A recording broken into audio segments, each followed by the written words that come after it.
Facts. Yeah, facts. We tell you facts. All the facts. I wrote a bunch, I think. I don't know if it's real, but I love the show. I thought it was the best thing ever. It was a masterpiece, in my opinion. I don't know. The fact everything means something makes me like it even more because there are so many like little things that are in there that are kind of sprinkled throughout that you don't always get the answer for by the end of the first season. So the fact that like we likely will get an answer, even if that answer is up for debate currently, is exciting. But one thing that's really fun about the show is the fact that one, it just really pushes for worker power and like worker collaboration and like unionizing and like lots of things that we have workers have been feeling a lot lately. There's a lot of wealth inequity. There's a lot of greedy companies doing really gross things at our expense. And there's just a lot happening that made this really relevant. So, but yeah, it's one of those shows where, as Gabe said, like get an Apple trial just so, like you don't even got to keep it. It's one of those shows once you start watching, you will not be able to stop watching. So you can watch the whole first season in like 2 days. So I cannot wait for season 2, even if it takes a while. The show itself is very much a reflection of worker dissatisfaction, a feeling like we are not being treated as humans while at our jobs. And it's a reflection of jobs that are positioned as if they are really important, but holding little to no personal value for the workers seeing them through. Jobs that offer like little to none emotional fulfillment, but try to rationalize their necessity with this cult-like euphemisms. Like, oh, we got, like, as you said, hustle culture and stuff like that. They're just like, we do this for this. And they have like this whole, like the founders and all this other like really weird stuff that make it like a culture as if, I guess they have to because the Indies don't have any other world, but they have to create a world. But the world that they've created is just like, it's very clear they don't give any care about the Indies themselves. They're like, they're not people, but we're going to pretend they're people for the cameras. You know what I mean? Yeah, it's like we're not coworkers. We're a family. It makes me think of Sorry to Bother You. Yeah. When they have that like conversation where they're like, we're together, we're equals, and it's like, okay, but are we gonna get paid more because we're equals? And they were like, we don't like to use that word. Yeah. It's a lot of talk, no action. Like they want it to seem nice. And that's why Milchuk stressed me out so much because his whole thing is every word he said is very nice until like something bad happens. But like he's like very friendly, but it's very like ingenuine because he clearly is not trying to be friendly on it's like an intimidation move. And then like everything that you say has the potential for a consequence, but you don't know what those consequences are necessarily. Like you don't know what is okay to say and what isn't. And I was just like, oh wow, this is like a neurodivergent human existing in a neurotypical world. You never know what reaction you're gonna get. But it was just very interesting. Yeah, it's also like the extra of like the break room where they send you when you've done something wrong, but you don't remember what happens in the break room. Yeah. So it's like even that is like an extra severance. Yeah, no, it's like a whole thing. That's like, yeah, you have an extra separation or like stress piece to it. You just know you don't like it. You know? It makes you feel wrong, right? Yeah. But yeah, essentially it is also a societal reflection of corporate obsession with whatever version of forced labor they can get. They want forced labor so bad. And they're just like, let's get some of that, no matter how we need to. Because they've already been doing it, but like they're like, ooh, more. Excellent. Because who cares if your job traumatizes you if you can't remember it? So it's also a commentary on like the unseen harm that takes place behind closed doors, but not spoken above outside. And then also like the fact that like people don't talk about genuine like work stuff at work. Like they tell you don't talk about how much you make with your coworkers. Don't talk about anything that's like uncomfortable at work with your coworkers. Like that's not appropriate work conversation or whatever. And like you really get like kind of policed at your job to really be careful of like what you're talking to your coworkers about because they don't want you to unionize. They don't want you to feel connected to each other. Because they want you to stay vulnerable, but also at odds with each other. Because if competitive. you want to be competitive with each other, because if you actually unite and work together, then you actually get what you want instead of like working against each other. So essentially, the show is a call for worker unity so that corporations are kept in check. And worker power is the main theme of my section. Essentially, the pandemic has given a lot of room for worker power. There was already a lot building to this. I mean, especially if you wrote this before the pandemic. But essentially, before companies had a power of manipulating convenience before the pandemic, like through this light pollution that we mentioned in our last episode, that immerses ourselves in every facet of like work. So we're so distracted that we can't see what's happening around us, or like the impact of work on us. So like how institutions can lull you into a false sense of security as it gradually strips away your rights. And the pandemic in many ways gave us a wake-up call, a shaking into reality that only a pause of that reality could achieve, as it's hard to know there's another way to exist when you've never seen what that can look like. And honestly, like them existing only in their work selves is a form of that, because it's like they don't know what the outside world is.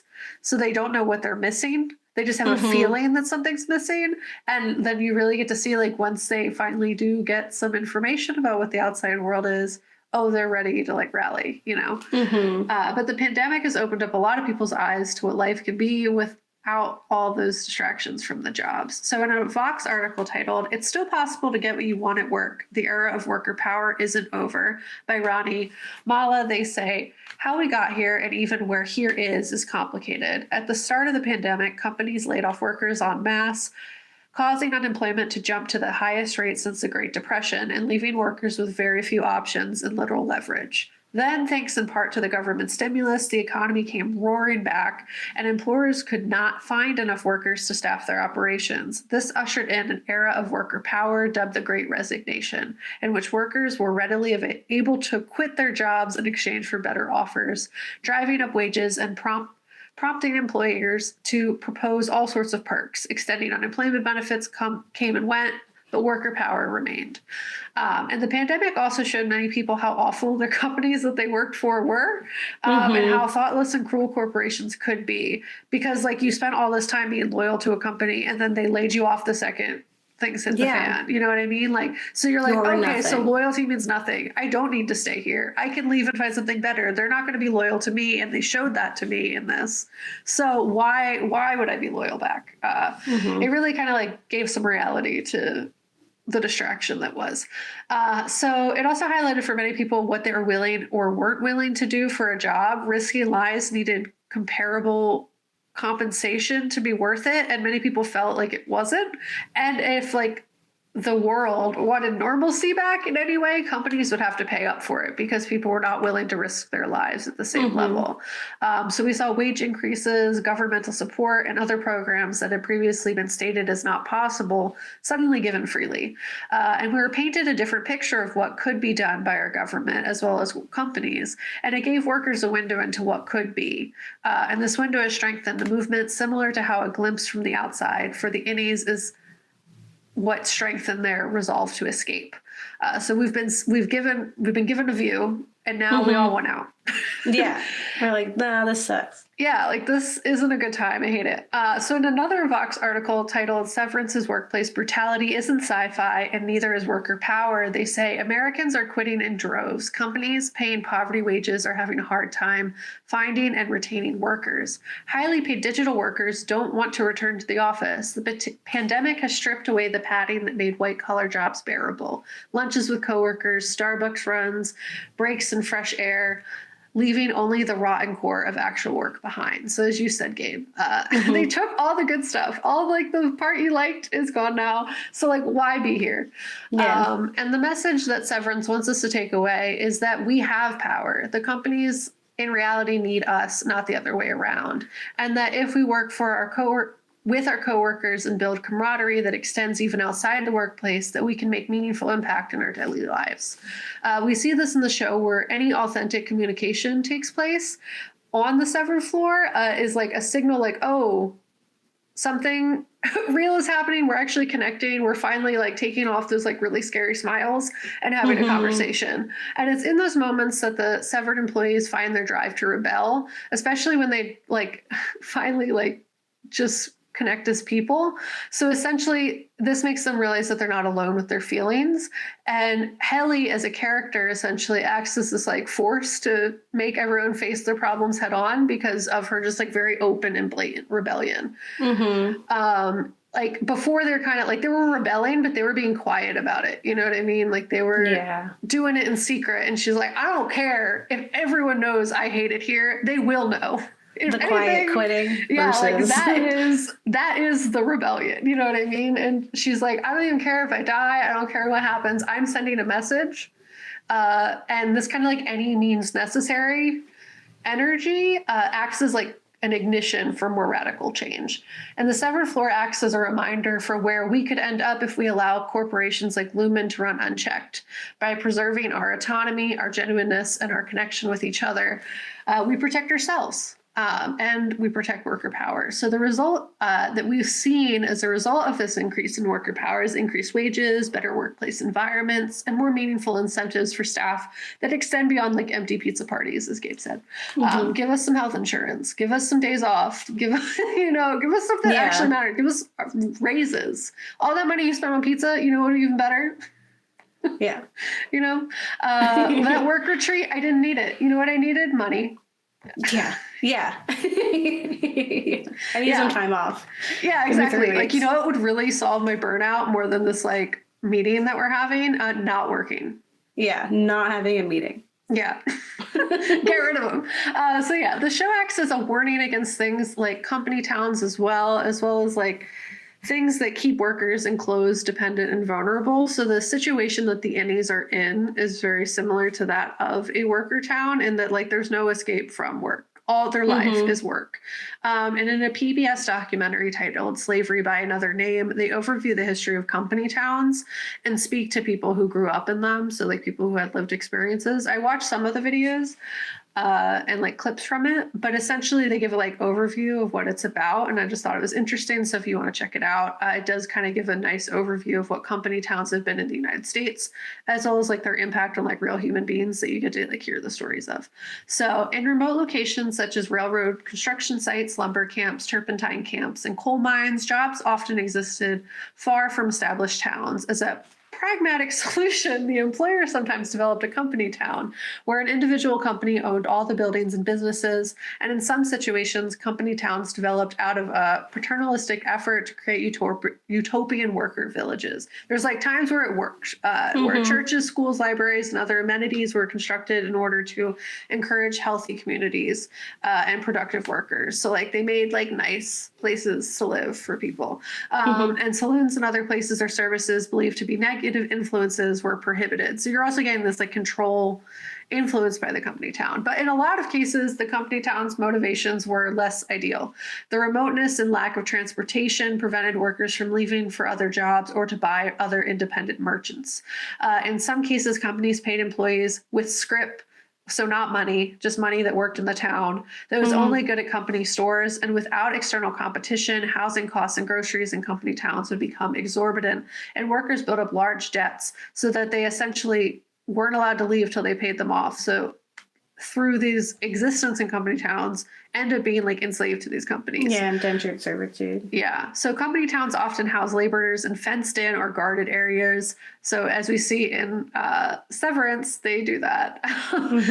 And the company towns often basically used the excuse that they were protecting the laborers from unscrupulous traveling salesmen, when in reality they were keeping them inside and keeping them basically trapped.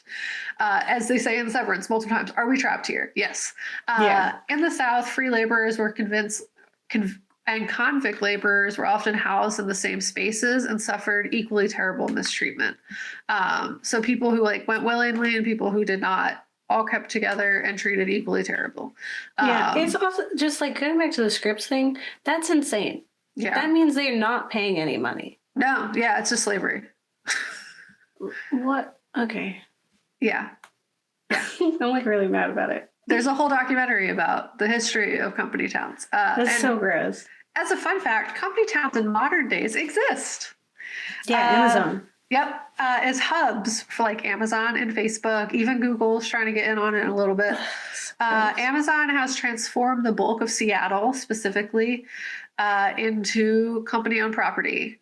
They have not made an official company town of sorts, but they've like bought every single commercial building for the most part. They own 40%, if not more, of all the property in Seattle.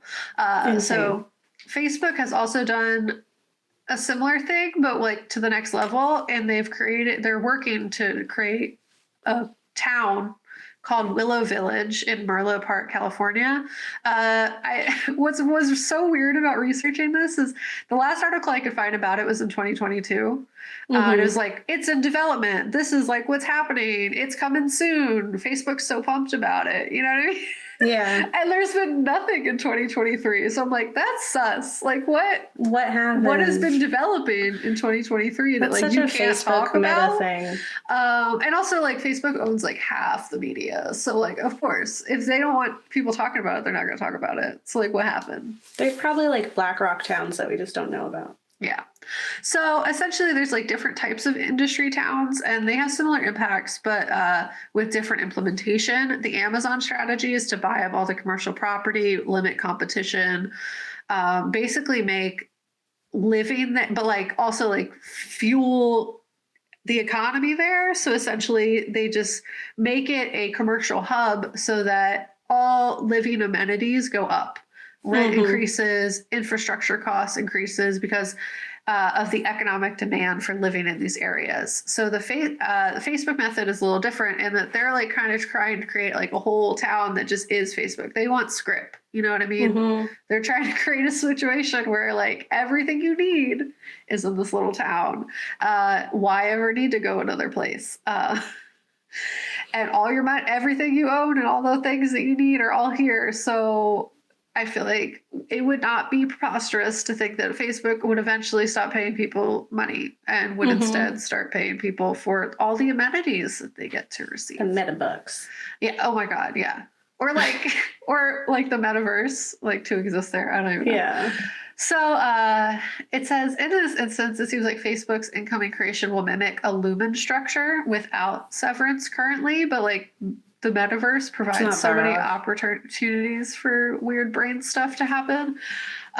Jobs within these industry towns appeal most to people, honestly, who currently lack security in their daily lives, and it only benefits those types of industries if our daily quality of life for workers declines. So if rent prices, housing, everything you need to survive goes up, people will become more desperate, and through that desperation might participate in these industry towns willingly, so that they don't have to take the negative PR.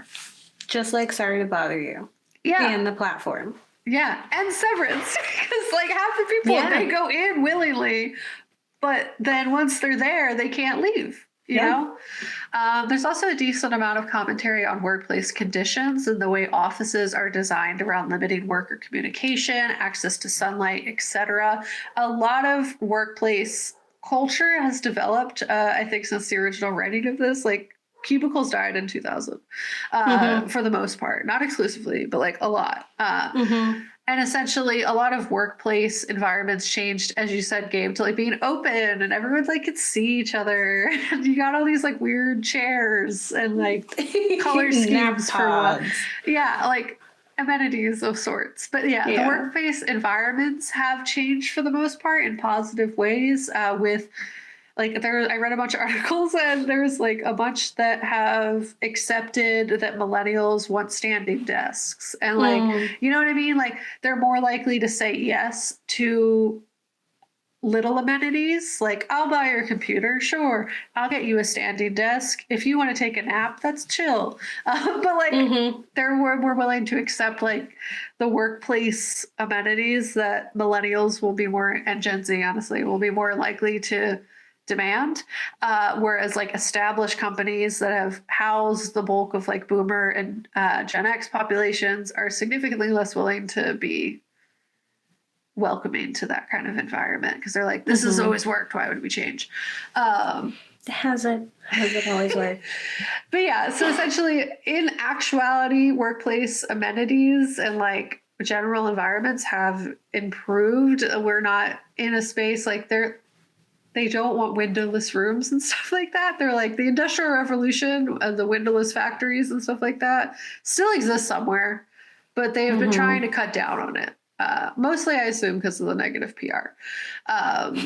So essentially, workplaces overall have improved, but we see that in Severance that they clearly do not consider severed humans because according to the many articles I read about what are considered humane modern workplace conditions, Severance does not adhere to any of that. They don't have windows.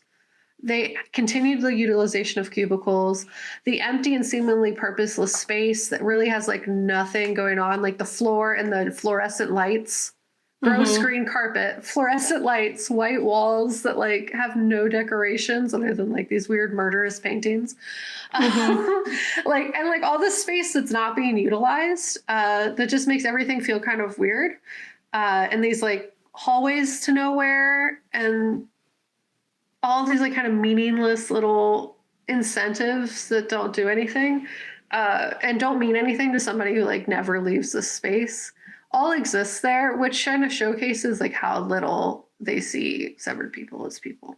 One thing that I forgot to say before is like one thing that COVID did that was pretty positive for workplace regulations is they made air quality requirements. So before the pandemic, there were a lot of places that had really unsafe air quality that could not operate as such anymore because they needed to put air filters in there. They needed to open up vents. They needed to like update equipment and stuff like that. And some that never did too, I'm sure, like people who like flew under the radar, but lots of places, specifically like government buildings, et cetera, had to really update all that stuff to increase working conditions. So like that's a positive. Just think about the Lorraine and Legionnaire's disease. All because they didn't have good filtration systems. Everybody got sick. Yeah. So like that's like they're like, you can't do that. It's illegal. But essentially we see in Severance that like all these fake celebrations, cheap gifts that mean nothing, that they don't care about the well-being of their staff. And like all of those things mean nothing when you don't care about the well-being of your staff. Like him having like a drawer full of like fun drawings of himself. It's like, who is he going to show those to? Oh, he has no life outside of here. So like, why does it even matter? And the answer is it doesn't. So the show calls all of this out and how jobs can really dehumanize their workers while they exist in these spaces. And that only someone entirely detached from that experience could be expected to want to come back to that the next day. The last little piece that I wanted to cover is where we are currently standing when it comes to worker power. So times have been good. The workers' movement has continued to rise largely because of increased demand for workers after the loss of many retiring baby boomers in the pandemic, as well as the mass loss of life from the pandemic. This need for workers has forced companies to raise wages to compete with each other. And as loyalty to companies is no longer a priority, quality of life is. And that's really increased where workers stand. This extends like in honestly every single area. People don't want to go to work anymore. Like in terms of physical, like they want to work from home. They can do that because they're not. Yeah, we don't need brick and mortar anymore. Exactly. So like people are way more willing to stand up for what they want within the workplace. And because they've really been like, oh, I am not going to die for this crap job. Not going to do it. So that's really increased a lot of like worker strikes. There's like push for unions. Young people love unions. Apparently like the percentage of people who approve of unions has gone up exponentially. And it's also shined a light on like wealth inequality and distrust for companies. Workers are angry because the wealth gap has grown so great that they are suffering, that they have been suffering during COVID while like companies have been benefiting off of that. So like employers have exploited the opportunity to make money and then didn't share any of it. And that's the problem. And that's from that Vox article. So essentially like worker power has gone up a lot and we're also like way mad. You know what I mean? Like we're angry. So we're not going to stand for it anymore. And the company showed they have no loyalty. So why should we? Yeah. Yeah. There's like as you're talking and as like revisiting, there's just so much to be said about the show. And that's just like what happens with us often, where we can't really get it in on time because it's an entire show and we're just one episode about it. So it's like, dang it. I wanted to say way more. And that's what I'm a little nervous because our next series will feature a lot of series. And so it's like, how do we digest an entire series into 1 hour episode?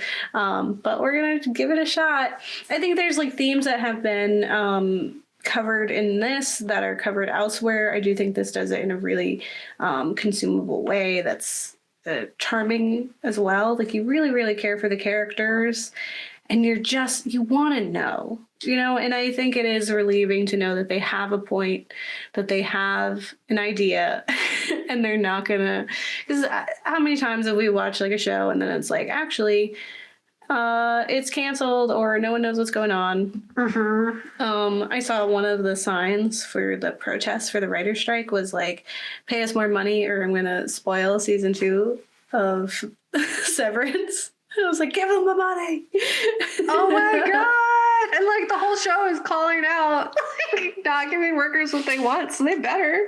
Yeah, exactly.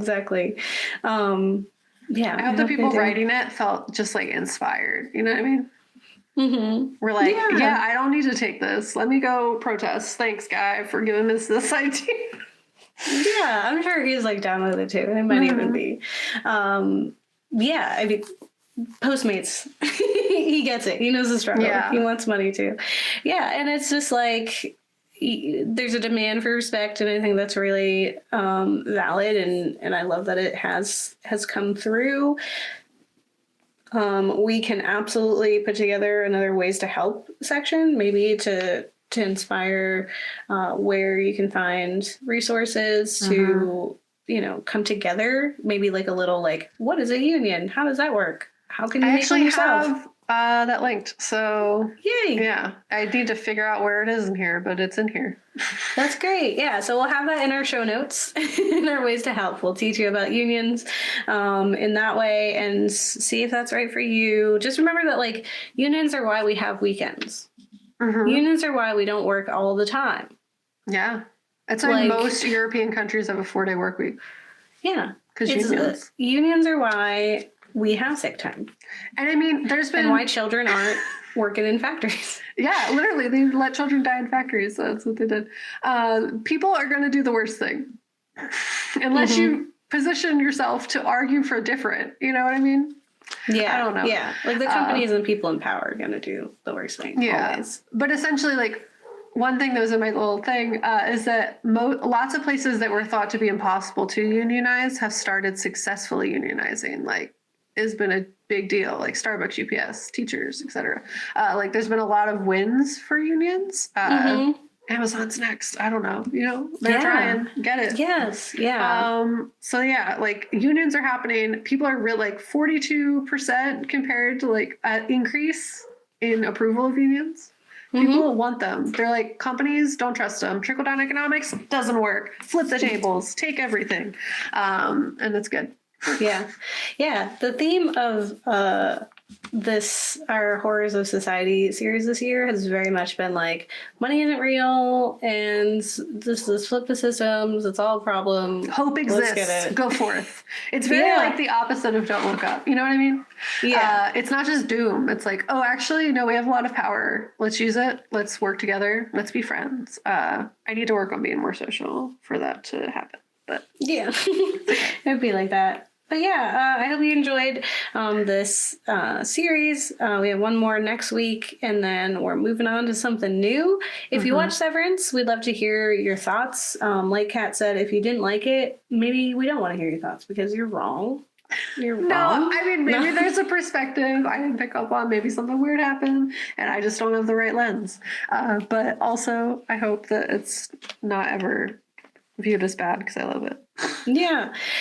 Tell us if there's because there definitely is things that we've missed. So let us know what you thought of it. If there's something you think we should come back and cover again, maybe in season 2, we'll do another touch up on it, see what happens, and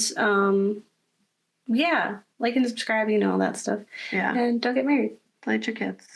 Yeah. I don't know. Or turn them into Or severed workers. workhorses, Yeah. Just like the school system. We did that whole episode too. Yeah. We always be talking about it in some way. Yeah. All right. Bye. Bye.